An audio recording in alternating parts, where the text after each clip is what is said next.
Oh, yeah.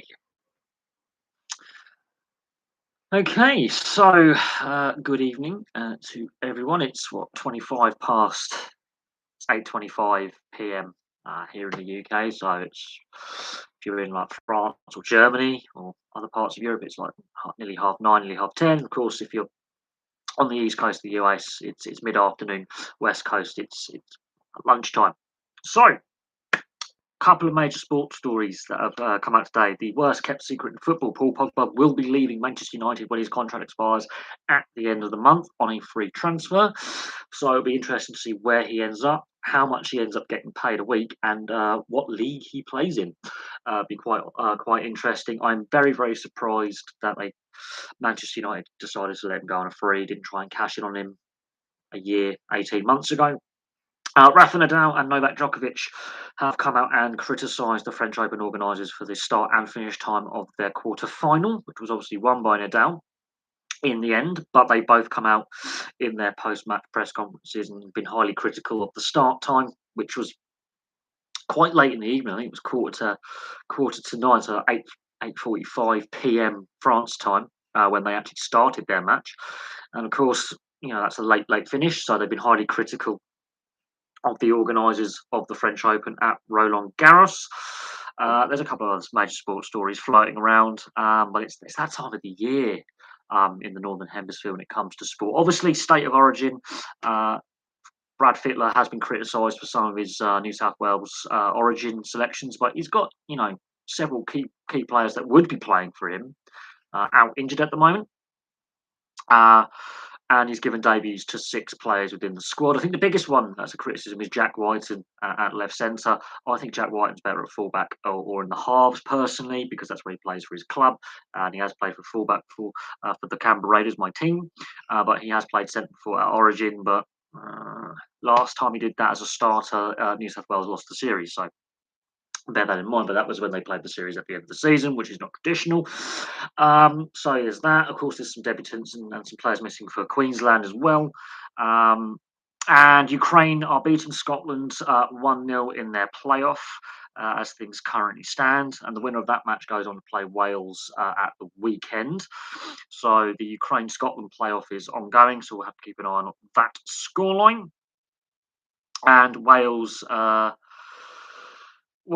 lost 2-1 to Poland in a preparation game for their playoff match against the winner of Ukraine Scotland. They lost 2-1, and Zelensky and Lewandowski missed chances for Poland, but Siderski and Kaminski were the post scorers, and Williams scored for Wales. So not necessarily household names scoring there. So that's important. Obviously, the battle between the PGA and this Saudi-funded breakaway tour is gaining traction. Greg Norman's obviously promoting this Saudi-led rebel golf tour against the PGA, but I've said this every time there's a breakaway league, it tends to fail. Just saying, if you follow pro sports. There's an article up here discussing where it actually went wrong for Paul Pogba at Manchester United. In the French newspaper Le Figaro, which is sort of like the Gazette dello Sport when it comes to, being a major publication on continental Europe. Of course, in the US and online we have The Athletic. Le Figaro is one of the iconic newspapers of continental Europe and of France. It's the reason why we have the Tour de France and the yellow jersey, by the way. A bit of history there, but they've written an article. I'm just having a look at the some of the comments that fans have been leaving.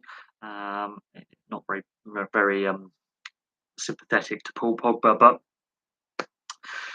with Paul Pogba, you've got to go back to when he's 16 years old, and he's bought by Manchester United from the French league. Talented teenager, this raw, youngster who's got all this ability and can score clutch goals. He only makes, I think, 7 senior appearances at Old Trafford in his first spell before they sell him to Juventus. I think for about 12 million. He didn't get sold for a massive amount of money. And obviously, when Alex Ferguson retires in 2013, he still takes up his like advisory, lifetime board member kind of role at the club, and he was advising. David Moyes, don't sign this player, don't sign that player. David Moyes obviously gets sacked within his first season, and then Van Gaal comes along.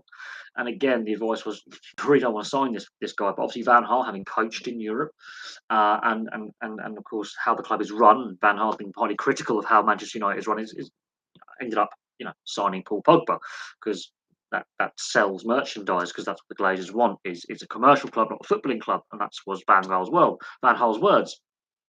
Obviously, it doesn't fully work out with Van Gaal. Yes, they win an FA Cup in there or a League Cup in there. I can't remember. I think it's a League Cup, and he moves on, and Mourinho comes in. They win the Europa League, and that period is not a bad period for Man United. It's not a great period, but I think under Van Gaal they had progression. I think they'd stabilised, and there were some good signings made, and you could see Van Gaal. While it wasn't the most attractive football, he was trying to get the best out of the squad, and it was making logical sense, I think, to have Van Gaal as manager. But they went with Mourinho for whatever reason. Now Mourinho is a serial winner. Look what he's just done with Roma. The only club he's never won silverware at is Spurs, but that's Spurs. So what else would you expect? And in his first season, they win the Europa League. And Pogba is playing quite well in patches. He's not consistent enough, but when he's on his game, he's one of the best players in the league. The following year, that FA Cup semi-final, for me, is Paul Pogba's best match in a United jersey.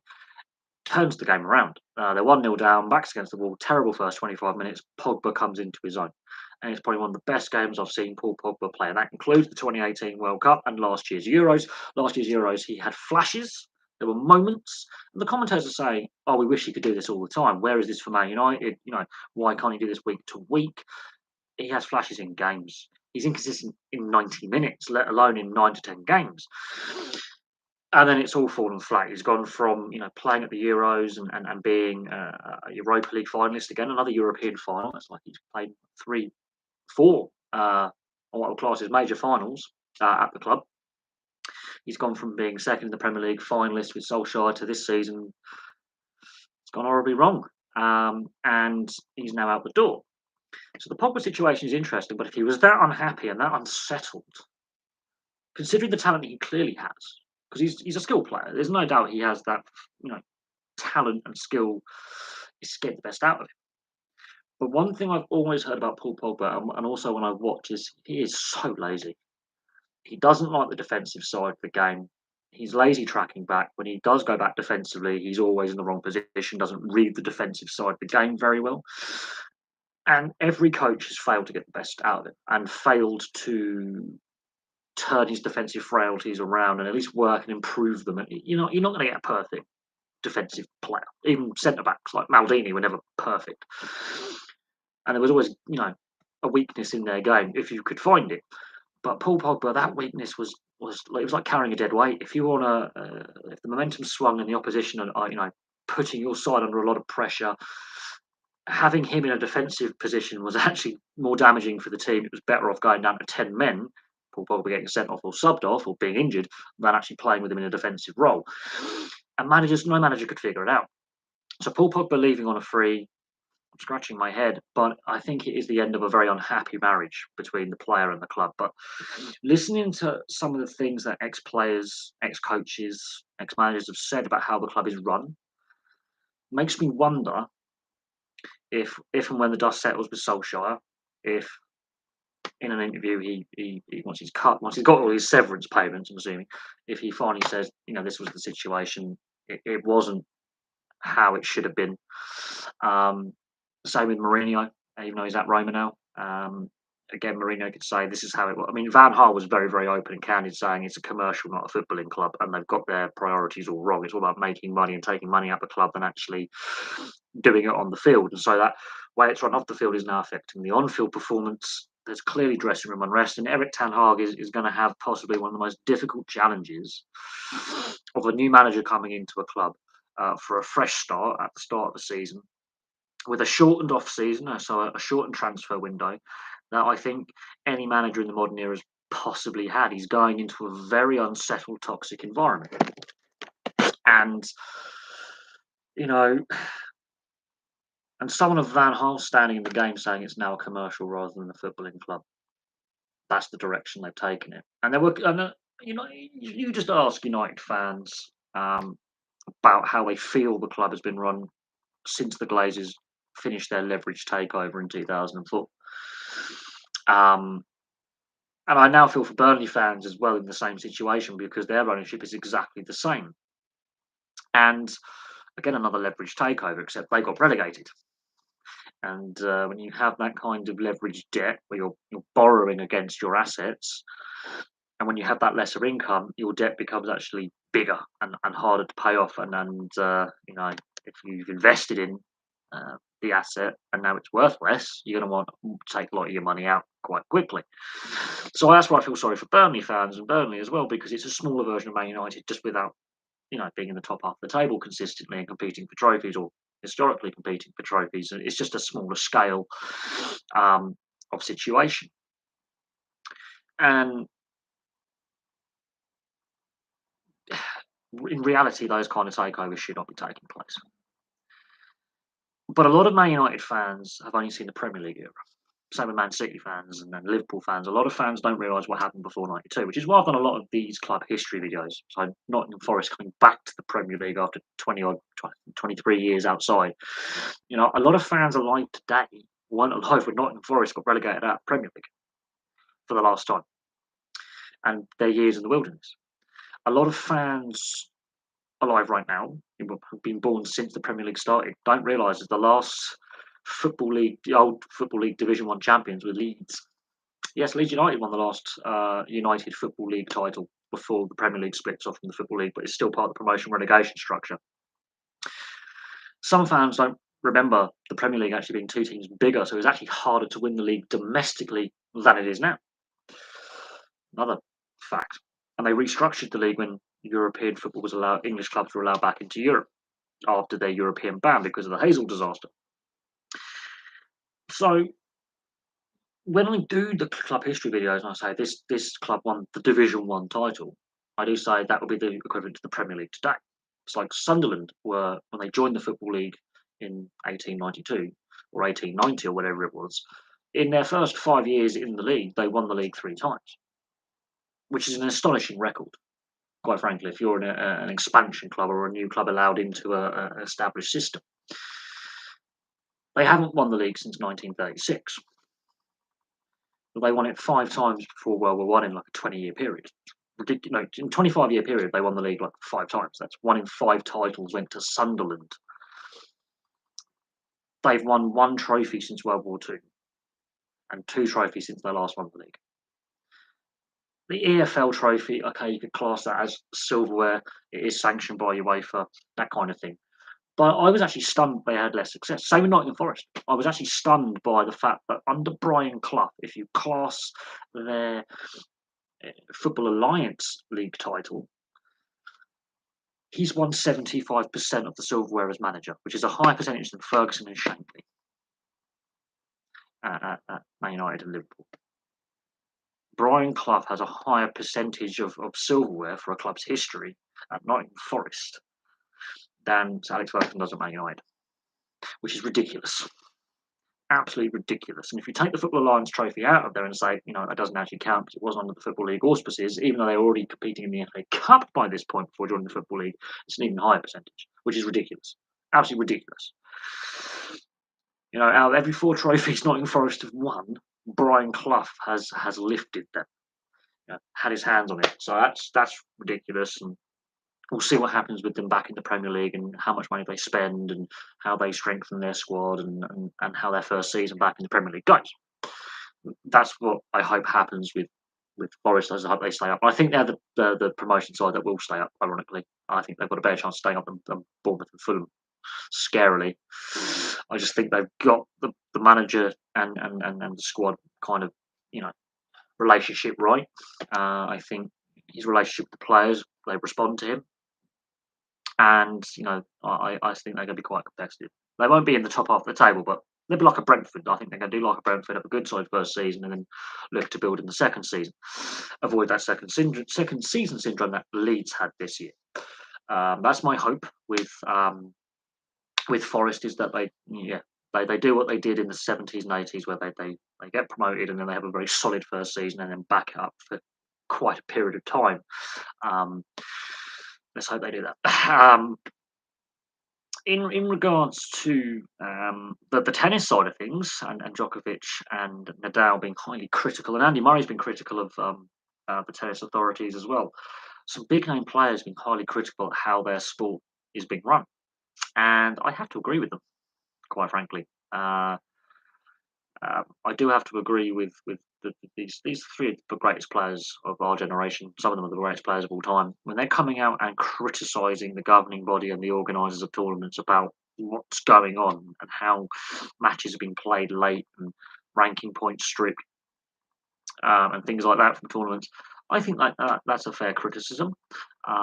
It's not as if they're bad mouthing like actual match day officials. They're just saying we think this decision is not the right decision. We have some concerns about how this process has come about, especially the Djokovic Nadal quarterfinal. The start time is ridiculously late, and that has got to be that has to have been moved for TV, especially for the US audience. That has to have been moved because there's no way in years past they would have had that kind of start time for a match. That has clearly been moved for TV, for the TV audience. And you have to feel sorry for the fans who've attended and gone to the event. And you have to be on the side of the players and not for this one because, they've had to wait until so late in the day to get onto court.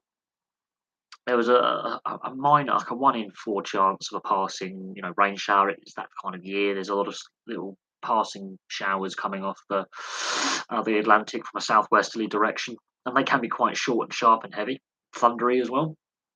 It's just how it is in Northwest Europe this time of year, weather-wise. You get a lot of high pressure. It builds the humidity, and then there's that drop in pressure slightly, and you get these short, sharp showers. And even though it's played on clay, after a while it doesn't become playable, sort of like Wimbledon. Covers have to come on, player gets suspended. Bad light's another thing, and it's that kind of late in the day. The players are right, and again, I think fans, it's a long day. It's quite late in the evening, public transport, that kind of thing. It's not necessarily the best timing. That's a TV decision, and this is where I have a concern about TV companies and changing start times for events to suit overseas audience or the global audience or the TV audience at home. Detracts from the actual atmosphere of the event and the quality of what we see.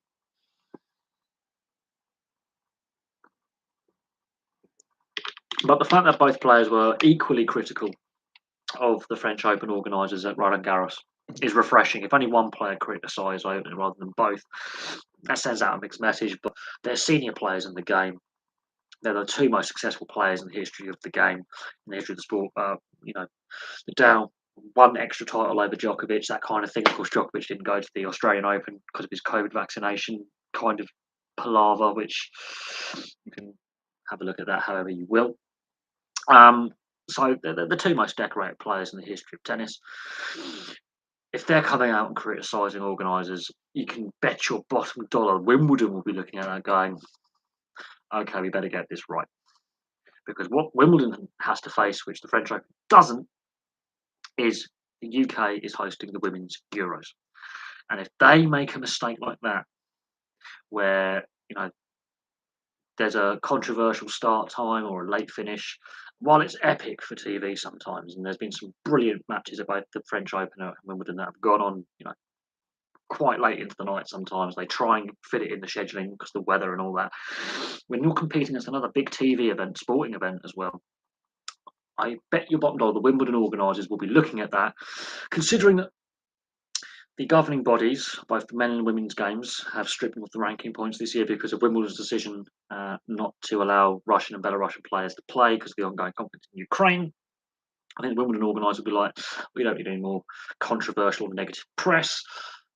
Wimbledon will be watching the fallout from the Djokovic Nadal controversy where they've said we shouldn't be playing this late, and that will be very, very interesting. We'll have to see how that plays out.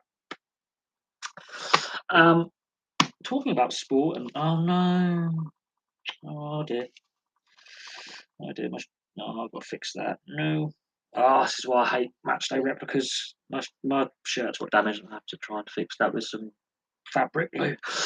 Talking about um, sport, obviously, I'm wearing 49ers gear, but I want to talk about Major League Baseball and their decision to come back to the UK. What's happened? Basically, yesterday they had a very late start time. I think it was either 7:45 or 8:45 our time. It was France is an hour ahead, so it started quite late in the evening. So it was a late start time, and therefore it was a late finish time. And we've seen that before happen at Wimbledon as well. So it's not an alien concept to have sometimes a late start time if there's been weather delays or they're trying to schedule things in because they only have a 2 week schedule and they have time slots. I think Djokovic and Nadal were very critical of their start and finish time. They said it wasn't fair, it wasn't right. I think partly on their point because obviously they've had to wait all day and it's quite late in the day, and then they will have to play their next round when it's slotted in. But also, I think on the fan standpoint, they've got a high standing within the sport. They're the two most successful players of all time. Um, Nadal has got the most open titles. Djokovic has got the second most open titles. So they're high profile players within the game. Very similar to Andy Murray's criticism of the governing body um, in regards to stripping Wimbledon of the ranking points. If you've got three of the most high profile players of all time and three of the most recognisable multi-open champions, because they've got multiple titles, especially Djokovic and Nadal. I mean, Andy Murray's a slight level below, but when you've got three of them of the biggest players ever to play the sport, for branding and all that, global icons, and they're saying we're not happy with how our sport's been governed, or we're not happy with some of the decisions that have been taken by event organisers and the governing body in recent weeks, and they are, I think, fair in their but Mahu Eisner, it was their start time wasn't the problem, it was their finish time. They had to play that match over 2 days, and neither player wanted to lose. That is the problem. Imagine if Djokovic and Nadal was in the middle of a tie break, and then the umpire goes, "We're stopping the match now. We'll resume in the morning." That is look at what happened to Tim Henman with the rain delay, and they played it later, and he ended up losing that semi final. How things could have been different. He was actually one of the favourites in '99. Just think of that, what could have happened to British tennis if Tim Henman wins that semi final with the rain delay. I think he played the final as well at one point. But I understand Mahu Eisner, but their start time wasn't the problem. Look at the start time for Djokovic and Nadal. Far too late in the day to start a match. They should have scheduled that for the day after. So this morning, basically. I'm really annoyed by that. That's really peeved me off. I'm gonna have to try and re-steam that. Oh well, I've got a damaged top. It's a bit annoying. I understand the finish time and how long that match went, and that was an epic contest. That was an epic contest that both players are actually quite proud to have taken part of. But that's more unique. That's unique rather than the rule. That's the exception, rather than the rule with the Eisner Mahu matchup. That's a very rare event that a match goes that long. Hence why it's the Guinness World Record of the longest ever tennis match in the Open era. What Nadal and Djokovic were complaining about was their start time, how long the fans had been there, the fact they had to wait all day, that kind of thing. Will I be watching the quarterfinals of the URC? No, I won't. I've got too much to do. Obviously, even though I've had a week off work with taking some holiday, I've got too much to do. I've got to get my work stuff ready. I've got seeing some family. Um, so I need to focus on the things I have to do. What else is happening this weekend? There's something else happening this weekend, sports wise. You've got the Derby weekend, Epsom Derby, one of the biggest horse races in the world, which I might watch. And there's just too much going on, really. Um, I'm more likely to watch the Wales, playoff match against either Scotland or Ukraine. What time? What start time would have? You're going to have to reword that. What start time would I have had for Djokovic and Dal? Maybe an hour and a half earlier, like 6:30, 7:30. More likely, I'm more leaning towards 6:30 in the evening. Paris time, I think it started like 8:45 Paris time, 7:45 UK time. So it's already the sun's starting to set. It's quite a late start time. I'd have probably started about an hour and a half, 2 hours earlier than what they did. There's enough courts at Roland Garros, like Wimbledon. It doesn't have to be on one of the main show courts. You could have just, you can a match can move courts. Ironically, they could start it on one of the outer courts, and then if a major court's moved after a set, they could move it. That is actually within the rules. Um, resuming play on another court. I think they could have started an hour and a half, 2 hours earlier. I think that's more fair on the fans. That's more fair on the players. That is one of those start times that's been moved for the American audience, in my opinion. Because it's Djokovic and Nadal, it's a big draw. The organisers and the sponsors want to get their brand out there. They want to make as much money as possible. The TV revenue with the TV deals they have in place, that was moved for TV. Yes, I know Scotland Ukraine is a 1-0 scoreline at half time, and the winner of that will play Wales this weekend. And that's a big game. Big game. Scotland, I think they didn't really get going in the Euros last year. They had a great qualifying campaign, and I think Steve Clarke is, in my opinion, yes, he's done a great job with the players he's got available. He's a great manager. I think he is a very good coach. But they underwhelmed last year, and there's a reason why they're going through the playoffs rather than getting straight through. It's still 1-0 to Ukraine. Ukraine, I think, have the better, as proven last year, the better players available to them. I think they've got obviously the emotion of what's going on in their homeland. Don't get me wrong, I think Scotland can do it. I just feel that sometimes in the big games, they miss.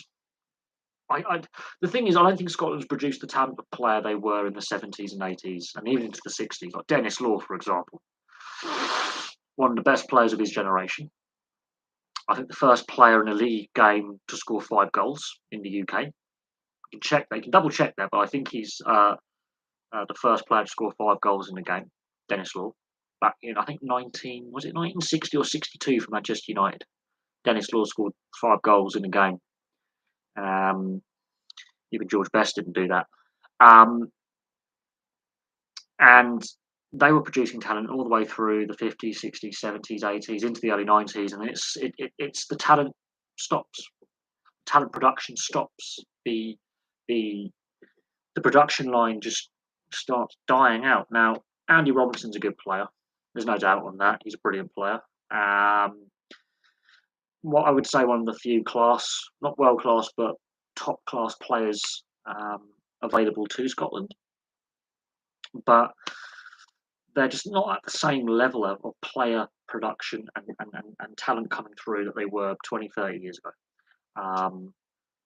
They don't have the same players quality level available to them that they did when, like, the Lisbon Lions won the European Cup in the 60s for Celtic, or the Scotland team of the 70s and 80s that were, on their day could beat the best teams in the world, like Scotland in 1978 beat Holland 3-1. And Archie Gemmill scores that famous goal where he does a Cruyff turn. Drew nutmegs, I think it's De Haan or De Jong, and he just puts the ball in the net past the Dutch keeper and embarrasses the Dutch defence. They're not producing that quality of player like a Souness, a hard-nosed midfielder, box-to-box midfielder, who you could also say is pretty world class for his role, than they are now. And that's not Steve Clarke's fault. That is a succession of two and a half decades of decline, both domestically and on the international stage. That's hard to, stop.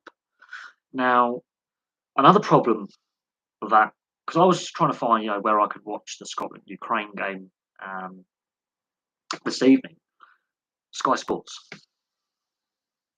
Whereas the Wales game is on ITV. So when Wales play whoever wins this game, it's on ITV. Again, a must-win game. Whoever wins that goes through to the same group that we're in with the USA. And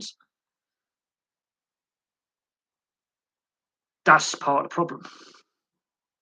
Now, that's the Scottish FA have obviously agreed that TV deal with Sky domestically.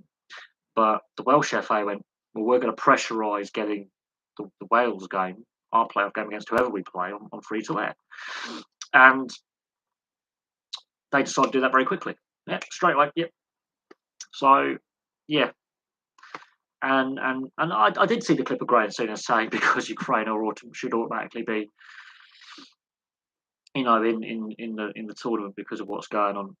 No, this is where politics and sport should be different. Yes, we can understand that there is civil conflict in Ukraine, and there's been civil conflict in Ukraine since 2014, and there's been political instability and political violence and what they call a low intensity conflict in the Donbass region, which is where Shakhtar Donetsk play in Donetsk, in that far eastern region of Ukraine. That's been going on for 8 years. And that's been in the back. It's like us with the Troubles and the French and Spanish with ETA and the Italian years of lead.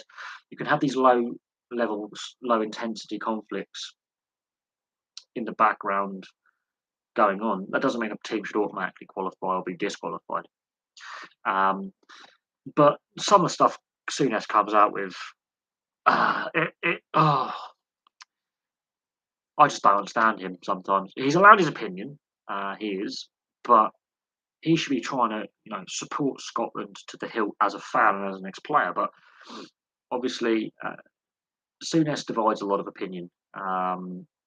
He's not the most popular Scot amongst Scots. He does divide opinion, even amongst Scottish fans, even though he's a legend of the game for what he achieved as a player and as a manager, actually. He's had some controversies as a manager, especially in Turkey and Southampton, where he signed a pub league player, but that's a funny story in itself. No, Souness is a bit of a controversial player and manager in his time, and he's not actually as universally liked amongst Scottish fans as you would think as a non-Scottish sports fan. He does divide opinion. He's not the only pundit or commentator coming out with that kind of idea, though. He's not the only high-profile figure within the sport saying that. So you have to bear that in mind. He's not alone in that statement, but because he's quite a controversial Marmite type figure, that gets more attention than if someone else who's an ex-Scottish player or a pundit which was to say that. Yes, Denis Law, he's old, but he's not very well, bless him. He is quite frail, which is sad. It is sad. And there is a big debate about, obviously, ex-players, especially when the balls were heavier, heading the ball out. It's the debate of concussions in sport again. Is his out? I mean, because Nobby Stiles, his Man United teammate at the time, an England World Cup winner, obviously, now passed away also towards the end, Alzheimer's and Sir Bobby Charlton. So players from that era and into the 70s and early 80s, there's a big debate about heading the football, and I think the balls now are lighter, and so therefore it's less of a concern. I would have thought, but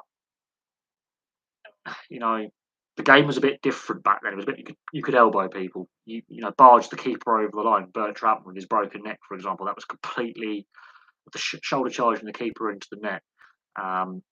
You could collide with the goalkeeper and vice versa. The goalkeeper could, knock you out the way. The rules of the game have changed. The style of football has changed. The quality of equipment's changed. The quality of pitches have changed. But those players who played in the 50s, 60s, 70s, and 80s, who were still alive, who were having, dementia and Alzheimer's and other, nervous system related diseases and conditions. Yes, it is raising the concern that were they looked after when they retired? Because not every player earned a fortune. It's true. The debate is, oh well, they get paid, and you got the freedom of choice to do what we want with your money. But I think we need to look at looking after ex-players when they retire from all levels of the game, because the lower down the football pyramid you go, the less money they earn. Yes, we are playing a one-day series, I believe, in Holland. Now, Holland aren't a test-ranked side, but they are a member of the ICC. They do play at World Cups in both one day and T20, and they're not bad. The Dutch aren't bad. They just don't have test quality grounds and enough players at test level who play first class 4-day version of the game to put together a team, but they are half decent. And South Africans, a lot of South Africans have got Dutch heritage, so and South Africa's a world class cricketing side. But yes, I think that's in preparation of trying to World Cup preparation and also trying to grow the game. Quite frankly, that one day Holland will be a Test side. I think the ICC needs to look in the second tier nations, as I call it, just below Test level. Look how long it took Ireland to become a Test side. Like countries like Namibia, countries like Canada and Holland, who do have one day and T20 sides. You know,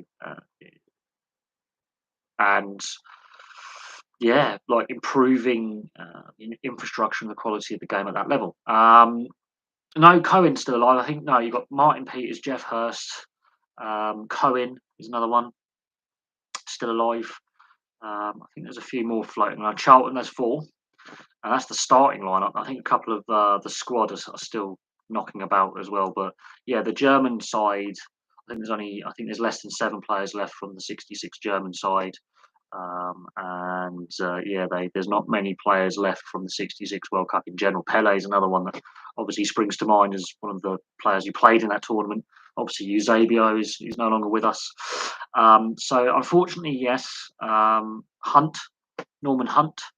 Oh, Norman Hunt's still alive. Former Liverpool player, Norman Hunt's still going. So there's at least 4 or 5 of them, but there's not many left. Which is sad, but it was quite a long time ago. And that was the last year of the original Gilles Rimet. The original Gilles Rimet trophy as well. They changed it in 1970 when Brazil win their next World Cup, and that's where the new World Cup for 74 was born. So that's near the end of the old Gilles Rimet trophy. It's one of the last times that was lifted. My thoughts on Pogba. I've done a video on it. It's up on the channel, so you can check that out. The thoughts on the Pogba situation. Well, he's had 2 spells at United, and he hasn't really set the world on fire in either of them. Obviously, he first comes to United when he's 16 from the French league system as this young, talented, raw youngster who had a lot of potential and obviously was nowhere near the finished article. And he's brought into the system by Ferguson, but he only plays. I think it's either 7 or 9 games. I think it's 7 games he played the first time around in the first team squad. Could never get a run in the side. And Juventus come along and go, look, we'll take him off your hands. And Ferguson's like, thank you. And he's gone. And which I find weird because Man United have a great youth policy and have always churned out some of the best youth players. 50% of Man United players who've ever worn the jersey have come through their youth system or played in one of their youth sides, having come into their youth system. So 50%, almost exactly, who play for Man United at some point play for one of their youth teams or reserve teams and come through the system at some point, be it from day one or slightly later on in their youth development. So I am surprised that they didn't try and develop Pogba and work with Pogba for at least a couple more seasons in his first spell, which I think is a fair criticism. However, he goes to Juventus, and while he wins a lot of trophies at Juventus, he's playing a pretty dominant side. He's not the main reason why they're winning, which people overlook. And I've got a lot of friends who are Juventus fans, and I know a lot of subscribers and viewers, and I've come across loads of sports fans in general over the years. When he was at Juventus, the phrase was Pogba, talented but lazy.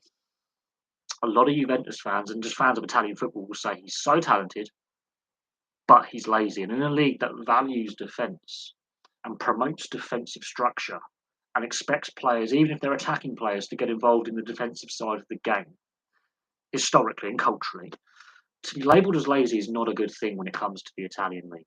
It's not what you want. And so there is that.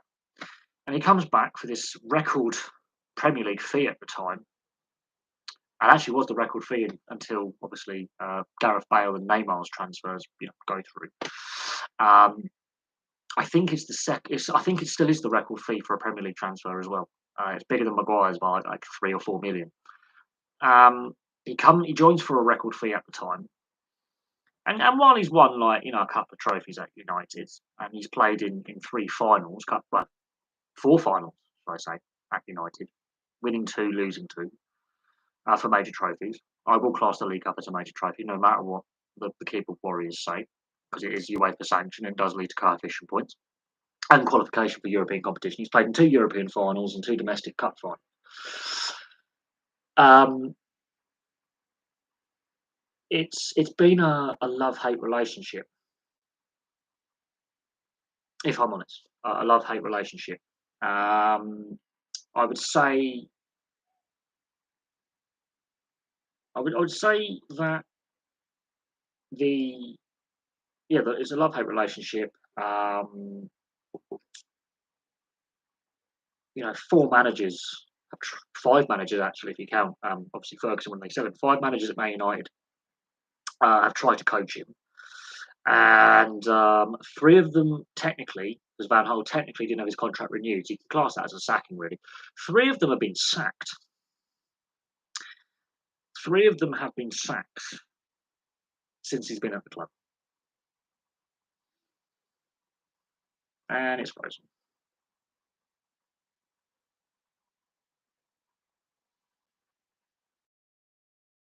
Yep, it's gone. For fuck's sake.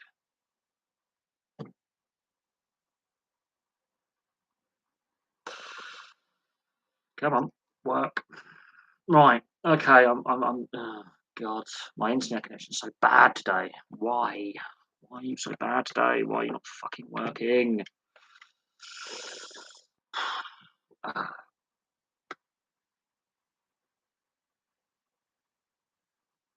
So, if my internet wants to cooperate, we are having a bit of lag here for some reason. It's saying I've got full connectivity.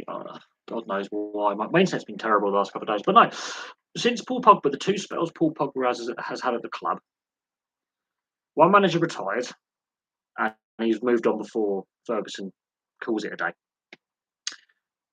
One of them was an interim, and three of them have been sacked because technically Van Gaal not having his contract extended is I class that as a sacking, a mutual parting of ways. But two of them have officially been sacked mid-season.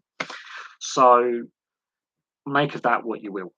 And he is seen as a big ego, and he is seen as a bit of a prima donna. And you know, make of that what you will.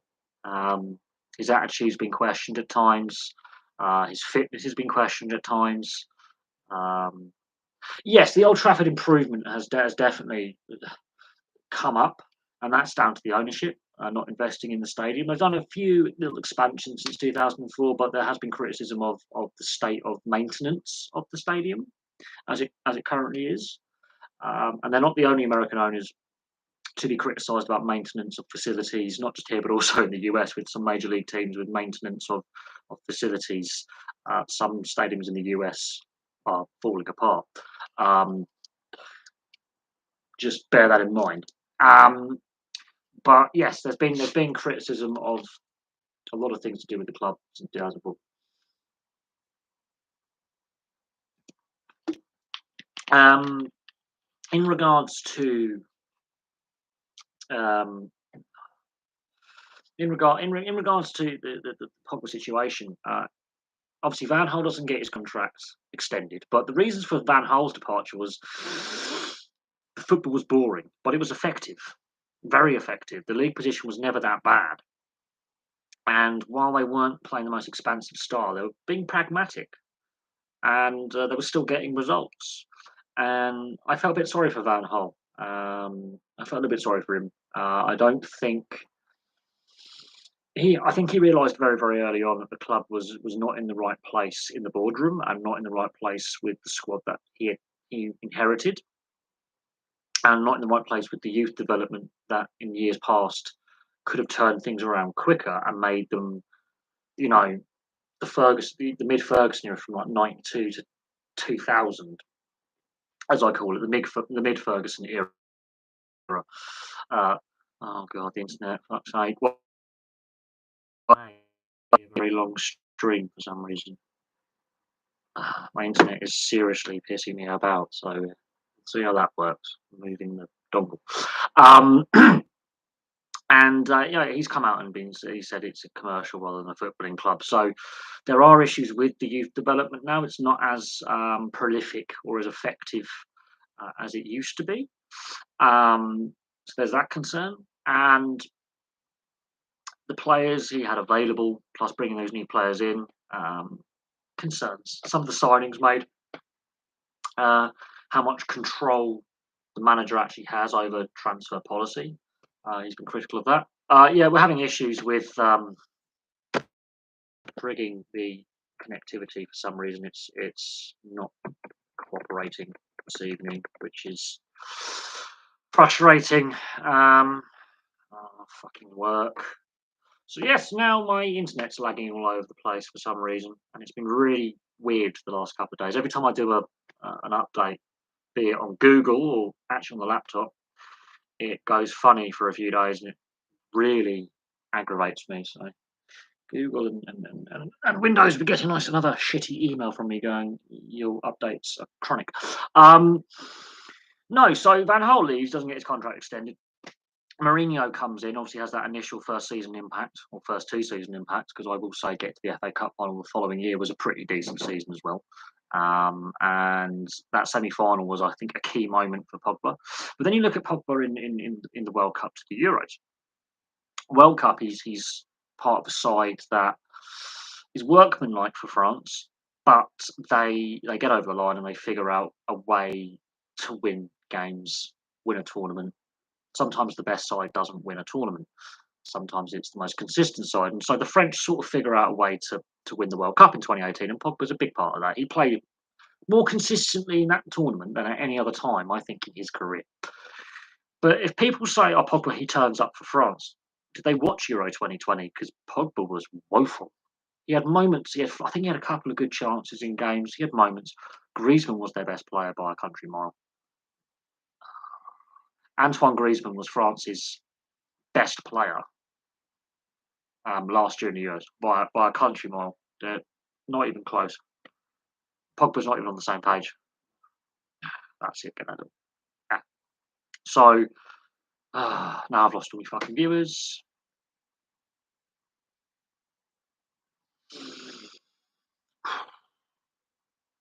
Fuck this internet. Yeah, laggy as fuck. No internet connection. Lag, lag, lag. Fuck this.